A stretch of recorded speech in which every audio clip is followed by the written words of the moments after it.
morning. Sorry to keep you waiting. I was getting further updates. I spoke with Governor Hochul of New York and Governor Murphy of New Jersey, and I plan to speak with Governor Wolf of Pennsylvania after last night's devastating storm and floods from Hurricane Ida, the fifth largest hurricane in our history. Record rain fell in these states. New York recorded more rain yesterday, the first day of September, than it usually sees the entire month of September.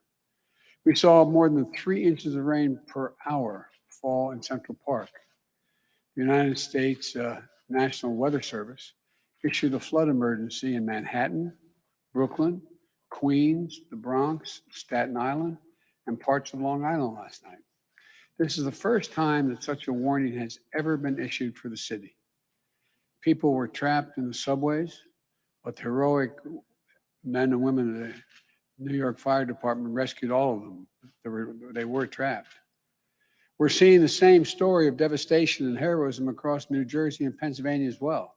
For now, 11 people in New York and New Jersey died because of the storm.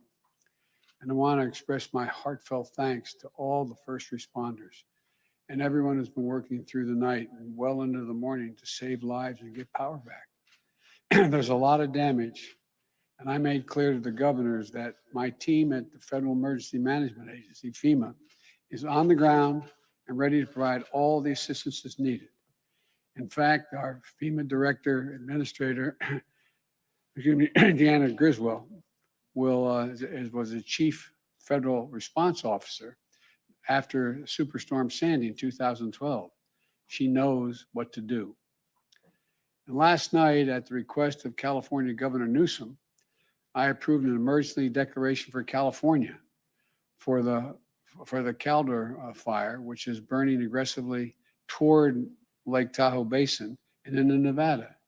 It's also one of the few fires that has ever burned from one side of Sierra Nevada's mountain range to the other. So far, it's burned more than 200,000 acres. Tens of thousands of people have had to evacuate their homes. The fire is threatening close to 35,000 structures, and more than 4,400 firefighters from the state and my federal team are working to contain and suppress this raging wildfire. The Department of Defense has trained and is deploying additional firefighters to support our ongoing firefighting efforts in California. This disaster declaration will help with evacuation, including sheltering and feeding for those who have been displaced. I want you to know, I've seen these firefighters up close. Their courage is astounding. And they're some of the bravest people I've ever known. I've known a lot of them. My heart goes out to them. My thanks is an abundant thanks for what they do. Now I want to provide an update on our efforts to help millions of Americans down south recover and rebuild from Hurricane Ida. We've been monitoring this hurricane closely and the devastation it's caused. To date, 6 deaths. About 1 million homes are without power in Louisiana and Mississippi. While the catastrophic flooding wasn't as severe as it was during Hurricane Katrina 16 years ago, Ida was so powerful that it caused the Mississippi River literally to change direction, change the flow temporarily. The good news is that as a result of significant multi-billion-dollar federal investment in the levee system around Metro New Orleans, it held. It was strong. It worked. But too many people in too many areas are still unprotected and saw a storm surge and flooding that was devastating. We've seen the reports of winds up to 170 miles per hour. It's not been confirmed yet by FEMA, but 170 miles an hour, causing unimaginable damage with debris and down power lines, making roads impassable and slowing response efforts to save folks and property. You know, the people continue to shelter in place. Tomorrow, I'll be traveling to Louisiana to meet with Governor John Bell Edwards, as well as the parish presidents and mayors and the local officials representing the affected areas. Governor Edwards encouraged me to come and assured me that my visit will not disrupt recovery efforts on the ground. That's what I wanted to be sure of. My message to everyone affected is we're all in this together. The nation is here to help. That's the message I've been making clear to the mayors, governors, energy and utility leaders in the region whom my administration has been working closely with over the past few days. Working with governors in the area, even before Ida made landfall, I issued emergency declarations for Louisiana and Mississippi to help us respond quickly. FEMA prepositioned more than 4.3 million meals and more than 3 million liters of water and other critical resources in the region before it hit. We deployed more than 250 generators, and we're working to getting more into the area, especially to hospitals in desperate need of them. The Department of Health and Human Services deployed a 250-bed federal medical shelter in New Orleans and 5 medical assistance teams available throughout the state. Since the hurricane hit, more than 6,000 members of the National Guard have been activated in Louisiana, Mississippi, Alabama, and Texas, and other states to support search and rescue and recovery efforts. For those who have lost their homes, states have been working with the American Red Cross to open almost 50 shelters across the Gulf Coast. We know that there is much to be done in this response on our part. We need to get power restored. We need to get more food, fuel, and water deployed. I get hourly updates on the progress from FEMA well into the night, and we'll be working around the clock until the critical needs of the region are fully met, and we will meet them. Even as we tackle the core elements of the disaster response, we're also deploying new tools to help speed this recovery, things that have not been used very much in prior hurricane responses. Working with private companies that own and operate the lifeline infrastructure, like electricity and communications. We've used the latest technology to accelerate restoration of power and cell phone service. It's beginning to get back up, but there's a long way to go. For example, to minimize the amount of time it will take to get the power back to everyone, I've directed the Federal Aviation Commission, the FAA, to authorize the use of surveillance drones to assess Ida's damage to energy infrastructure, while ensuring those flights do not disrupt aerial search and rescue missions. Likewise, I've asked the Pentagon, the Department of Homeland Security, and the Department of Energy to immediately make available any satellite imagery they can help provide in assessing the extent of the damage. Drones and satellites can make the work faster by getting to the places that are most desperately in need. They can identify where the lines are down, map the damage, help get the transmission lines back up and running in all the parishes. But people, hard-working people, do the complicated and dangerous work. There are more than 25,000 linemen and clearance crews from 32 states in the District of Columbia racing to restore power. In Alabama, 2 have died on the job. This is complicated and really dangerous work, but we're moving as fast as humanly possible to get it done. It's important to know that the region hit by Ida is the key center of our nation's oil production and refining infrastructure. That's why we're not waiting to assess the full impact of the storm is going to have on oil production and refineries. We're moving already, quickly, to increase the availability of gas and easing the pressure on gas prices around the country. I've directed the Secretary of Energy, Jennifer Granholm, to use all of the tools at her disposal, including using the Strategic Petroleum Reserve to keep gas flowing to the pumps. In order to get critical supplies to the region to beat the pandemic, I directed the Department of Transportation to renew an energy declaration to provide flexibility on how many hours a truck driver can drive. Most people don't know there's a limitation on the number of hours you can be on the road. The Transportation Department is broadening that emergency declaration to include transportation of gasoline and other types of fuel as well, in addition to medical supplies and food.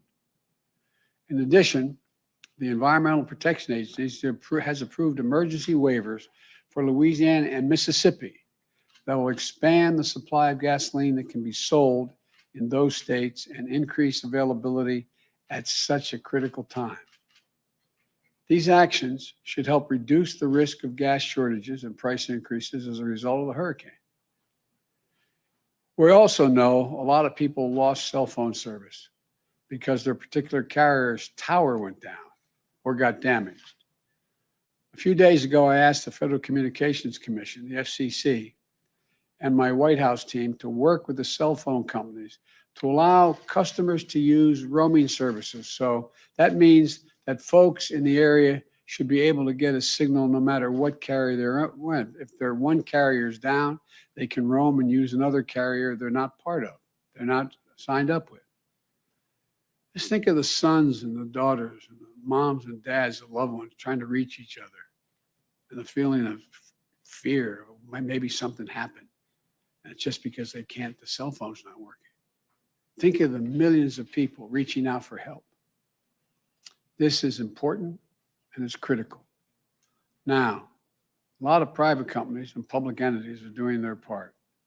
Today, I'm calling on insurance companies not to evade their responsibility to keep the priorities they made to their customers and the promises they made, and help some folks who are hurting.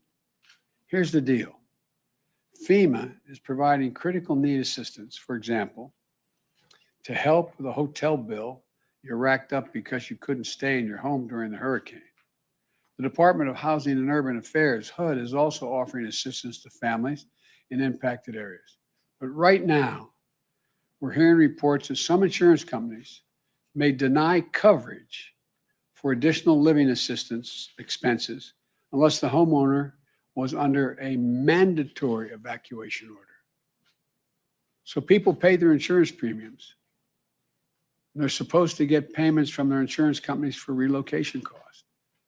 But insurance companies, in the face of the strongest storm since 1850, say, no, we're not going to pay you what we owe you. Because the fact is, parishes in Louisiana, like New Orleans and St. John's, issued a voluntary evacuation order at first and may not have even had enough time to make a mandatory one as the storm moved in so fast. Other parishes, the voluntary evacuation order suggested that residents could try to protect themselves by sheltering in place against the ferocious winds. We can all understand why folks felt safest leaving their homes and going elsewhere, out of the path of the devastating storm. No one fled this killer storm because they were looking for a vacation or a road trip. They were able to stay in a hotel. They left their homes because they felt it was flee or risk death. There's nothing voluntary about that. So I'm calling on the private insurance companies right now at this critical moment. Don't hide behind the fine print and technicality. Do your job. Keep your commitments to your communities that you insure. Do the right thing and pay your policyholders what you owe them to cover the cost of temporary housing in the midst of a natural disaster. Help those in need. That's what all of us need to do. That's what we're trying to do. FEMA has pushed out $77 million to the people of Louisiana so far, individuals. My message to the people of the Gulf Coast, who I'm going to visit tomorrow, we are here for you. And we're making sure the response and recovery is equitable so that those hit hardest get the resources they need and are not left behind. Whether you're a homeowner, a renter, a parent, a small business owner, no matter who you are, if you live in the affected area, please visit disasterassistance.gov. Go online and visit disasterassistance.gov to find help now. That's disasterassistance.gov. Or call 1-800-621-FEMA, F-E-M-A. 1-800-621-FEMA, F-E-M-A.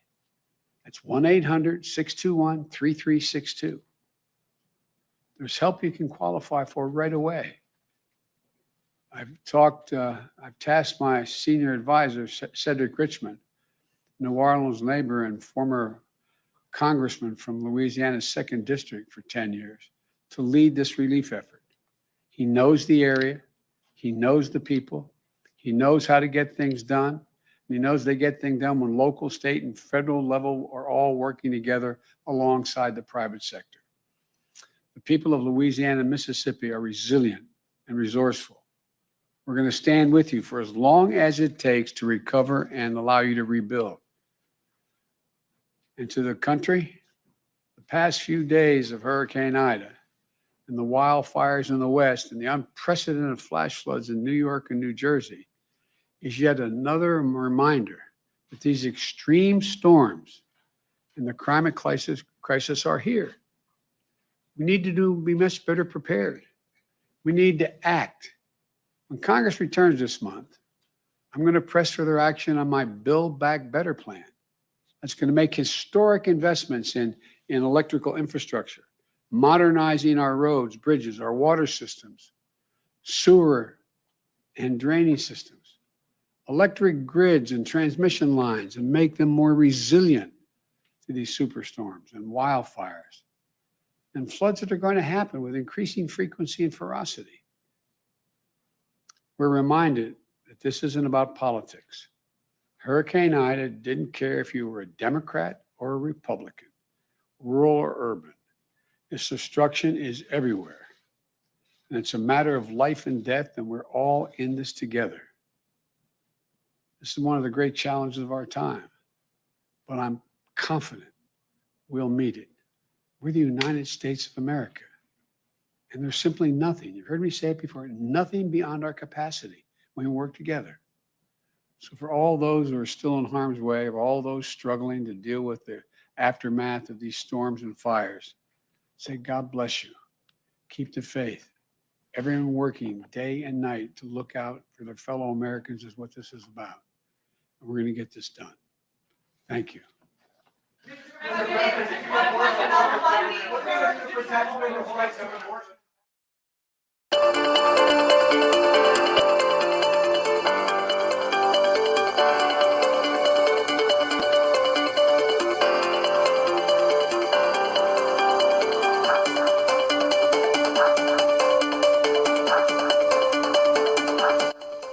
வணக்கம் நேயர்களே. அமெரிக்காவின் number 1 channel ஆன Tamil America TV உலகமெங்கும் இருக்கும் லட்சக்கணக்கான நேயர்களுக்காக பல்வேறு நிகழ்ச்சிகளை தொகுத்து வழங்கிட்டு வருகிறது. அது உங்க எல்லாருக்குமே தெரிஞ்சிருக்கும். அந்த வகையில ஞாயிறுதோறும் சிறப்பு பார்வை என்ற ஒரு நிகழ்ச்சியை தொகுத்து வழங்க உள்ளோம். தமிழ் அமெரிக்கா டிவியில் வரும் சிறப்பு பார்வை நிகழ்ச்சியோட சிறப்பு அம்சம் என்னன்னா, இந்த நிகழ்ச்சியை நீங்க உங்க வீட்டில் இருந்தபடியே இந்தியாவில் குறிப்பாக தமிழ்நாட்டில் நடக்கும் சுவாரஸ்யமான சம்பவங்களை நீங்க தெரிஞ்சுக்கலாம். இதுல அரசியல், சினிமா, விளையாட்டு போன்ற சுவாரஸ்யமான சம்பவங்களை நாங்க உங்களுக்கு தொகுத்து வழங்க போறோம். தமிழ் அமெரிக்கா டிவியில் வாரந்தோறும் வரும் சிறப்பு பார்வை நிகழ்ச்சியை உங்களுக்காக தொகுத்து ஒருங்கிணைத்து வழங்குபவர் சென்னையில் வசிக்கும் மூத்த பத்திரிகையாளர் இந்தியா டுடே கல்யாண்குமார். இவர் தமிழ் அமெரிக்கா டிவியின் இந்திய தயாரிப்பாளரும் ஆவர். இந்த சிறப்பு பார்வை நிகழ்ச்சியை வாரந்தோறும் உங்களுக்காக அழகாக தொகுத்து வழங்க போறவங்க ஒரு software engineer, YouTuber, makeup artist, அது மட்டும் இல்ல சோஷியல் மீடியா இன்ஸ்டாகிராம், டிக்டாக்ல சூப்பர் ஆக்டிவா இருக்கிற ஒரு வேர்ல்ட் ஃபேமஸ் விஜய் தான். அவங்க வேற யாரும் இல்ல, நான் தான் சுபத்ரா.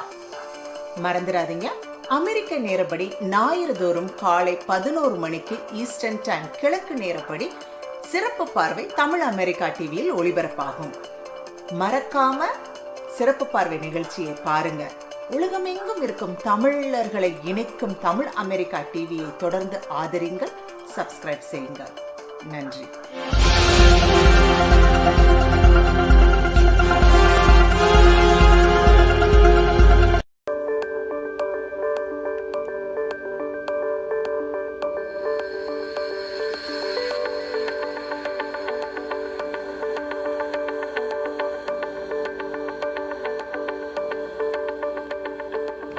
ஹலோ தமிழ் அமெரிக்கா நேயர்களே, நான் உங்கள் மீனால் மணிகண்டன்.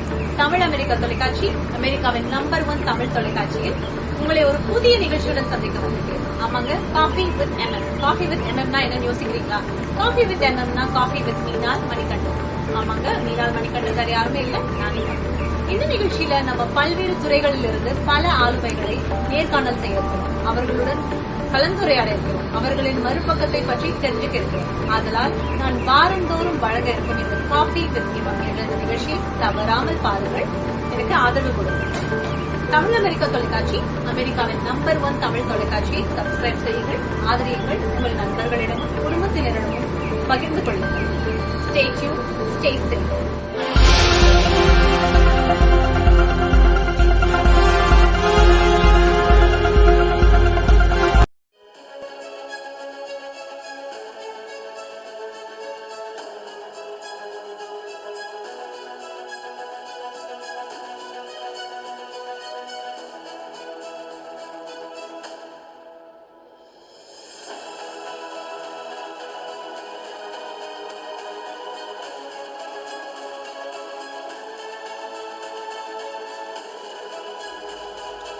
தமிழ் அமெரிக்க தொலைக்காட்சி நேயர்களுக்கு வணக்கம்.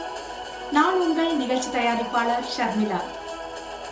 கலைடாஸ்கோப்புக்குள் கண்ணாடி துண்டுகளை வைத்து குலுக்கி படம் பார்த்தவன் திரையரங்குகளுக்கு சென்று பெரிய திரைகளில் மட்டுமே படம் பார்த்து ரசித்தவன் இன்று கைபேசி வாயிலாகவே தனக்கான படங்களை தானே தயாரித்து வெளியிடும் அளவுக்கு விஞ்ஞானம் முன்னேறி இருக்கிறது. பலரும் இவ்வாறு முன்னேறியுள்ளார்கள். இவ்வாறாக யூடியூப் வாயிலாக பல்வேறு காணொளிகளை தயாரித்து பிரபலமானவர்களை அறிமுகப்படுத்தும் நிகழ்ச்சிதான் வைரல் வலைத்தளங்கள். இவ்வாறு பிரபலமானவர்களை நாம் சந்திக்க இருக்கிறோம். வாரந்தோறும் இந்த நிகழ்ச்சியை காண தவறாதீர்கள். தமிழ் அமெரிக்க தொலைக்காட்சியை சப்ஸ்கிரைப் செய்யுங்கள். நன்றி, வணக்கம்.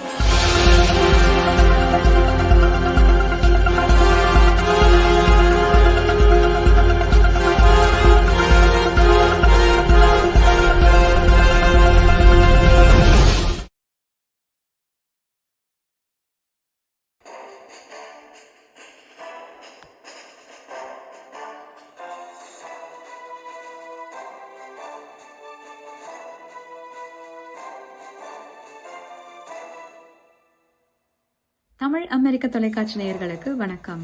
நான் உங்கள் தமிழ் அமெரிக்க தொலைக்காட்சியின் நிகழ்ச்சி தயாரிப்பாளர் விஜய் நான்சி. உலக தமிழர்களையும் தமிழ் அமைப்புகளையும் இணைக்கும் உங்கள் தமிழ் அமெரிக்க தொலைக்காட்சியில் வாரந்தோறும் ஒரு புதிய நிகழ்ச்சியுடன் உங்களை சந்திக்க வருகிறேன். குறிஞ்சி, முல்லை, மருதம், நெய்தல், பாலை ஆகிய 5 திணைகளை கண்ட தமிழர்கள் தொழில் சார்ந்து புலம்பெயர்ந்து அமெரிக்கா உட்பட அந்நிய நாடுகளை 6ஆம் திணையாக்கியிருக்கிறார்கள். அந்த 6ஆம் திணையிலும் குழந்தைகளுக்கு தாய்மொழி கற்பிக்க பள்ளி திண்ணைகளை அமைத்து தமிழ் பயிற்றுவிக்கிறான். அந்த தமிழ் பள்ளிகளை, பள்ளி நிறுவனர்களை, அமைப்பாளர்களை உலகிற்கு காட்டும் புதிய நிகழ்ச்சி 6ஆம் திணையில் தமிழ் பள்ளி திண்ணைகள். தமிழ் பள்ளிகளை ஆதரிக்க, பள்ளி நிறுவனர்களை, ஆசிரியர்களை ஆதரிக்க வாரந்தோறும் இந்த நிகழ்ச்சியை உங்கள் தமிழ் அமெரிக்க தொலைக்காட்சியில் காண தவறாதீர்கள். உலக தமிழர்களின் ஊடக தளமான தமிழ் அமெரிக்கா தொலைக்காட்சியை உங்கள் அமைப்புகளின் ஊடக பங்காளராக்குங்கள். தமிழ் அமெரிக்க தொலைக்காட்சியை சப்ஸ்கிரைப் செய்து ஆதரியுங்கள். நன்றி, வணக்கம். நான் உங்கள் விஜய் நான்சி.